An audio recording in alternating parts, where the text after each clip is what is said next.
دوستان و همراهان گرامی، امید هستم از تیم تحلیل تکنیکال استاد سامیار قنبری، مؤسس و بنیانگذار شرکت پرایم تریدر. امروز میخوام درباره لحظه هایی حرف بزنم که خطرناکترین زمان برای یک معامله گره. نه زمان ورود، نه زمان تحلیل، نه حتی زمان خبر. خطرناکترین لحظه ای که یا خیلی سود کردی یا خیلی ضرر. این همون نقطه‌ایه که عقل خاموش میشه و احساسات فرمان رو به دست میگیره. لحظه ای که تو فکر میکنی کنترل اوضاع رو در اختیار داری، اما واقعیت دقیقاً در همین لحظه بیشترین احتمال سقوط وجود داره. بخش اول، بعد از یک سود بزرگ تو تحت تاثیر قرار میگیری. بذار صادق باشیم، سود بزرگ، اون حس آدرنالین، اون حس من بهترینم، اون انرژی عجیب که باعث میشه فکر کنی بازار زیر پات خطرناکترین ماده مخدر دنیاست. بله، سود بزرگ مساوی یک نوع مستی اعتماد به نفس. چرا میگم مستی؟ چون دقیقا مثل الکلی که فکر میکنه همه چیز تحت کنترله.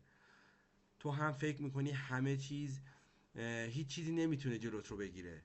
بعد چی میشه؟ حجم معاملات رو زیاد میکنی، از استراتژیت خارج میشی، حد ضرر نمیذاری، فکر میکنی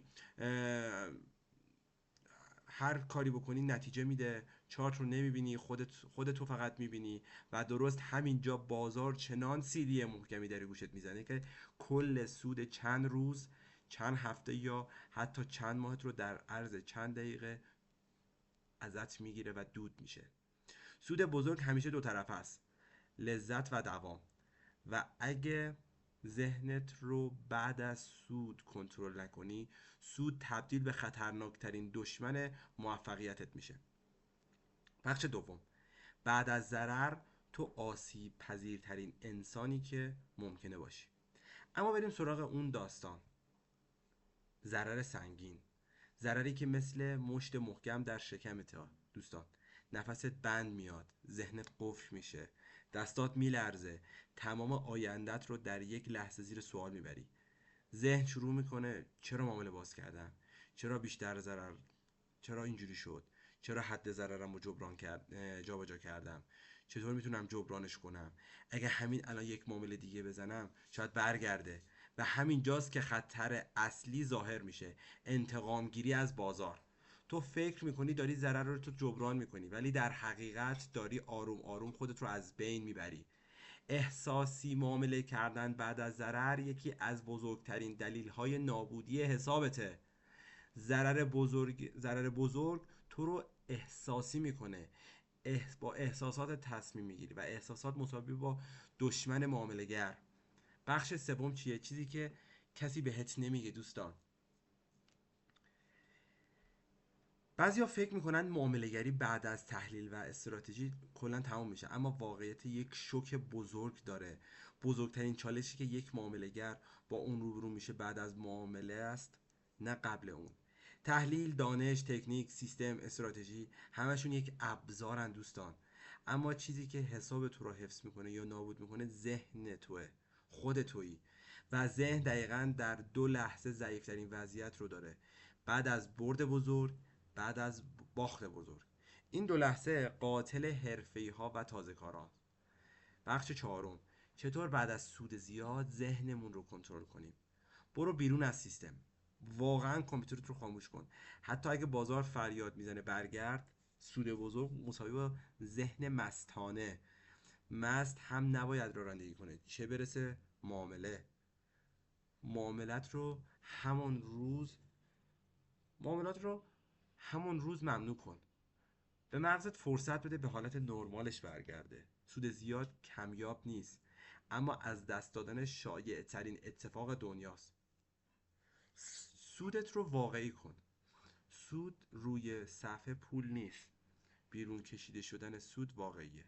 حتی انتقال بخشی از سود حس فروتنی میسازه برای شما دوستان. به سیستم برگرد، نه به احساساتت. یک سود بزرگ یعنی تو خوششانس بودی یا استراتژیت خوب کار کرده. باید بفهمی هیچ احساسی نباید این سوال رو بپوشونه. بخش پنجم، چطور بعد از ضرر زیاد ذهنمون رو کنترل کنیم. معامله بعد از ضرر ممنوع مطلقه دوستان. ذهنی که درد داره درست تصمیم نمیگیره، تو دنبال جبران میگردی نه منطق. ضرر رو قبول کن. قبول ضرر یعنی قبول واقعیت، و تا وقتی واقعیت رو نپذیری نمیتونی حرکت بعدی رو درست انجام بدی. افکار سمیت رو بنویس. هر چی ذهن میگه، توجیه ها، خشم، ترس، روی کاغذ بنویس. یادداشتشون کن. کم کردن حجم معاملات برای 1 هفته. ذهن زخمی نیاز به آرامش داره، نه جنگ دوباره. تحلیل کن، سرزنشش نکن. هدف پیدا کردن دلیل اشتباهمونه، نه پیدا کردن مقصر. بخش ششم، بزرگترین اشتباهات معامله‌گران. بعد از سود زیاد که اعتماد به نفس زیاد بهتون میده، بعد از ضرر زیاد بی منطق میشیم.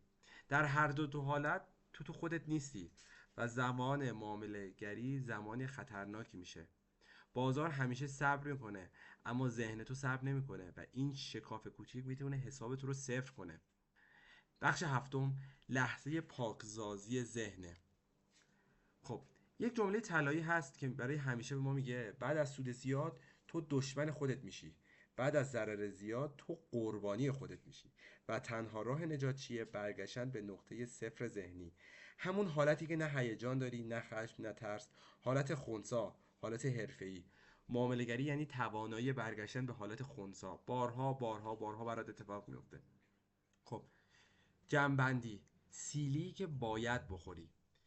نه سود تو رو نجات میده، نه ضرر زیاد تو رو نابود میکنه. این تصمیم های بعد از سود و ضرری که آیندت رو میسازه. اگر ذهنت رو کنترل کنی تو بازی رو میبری.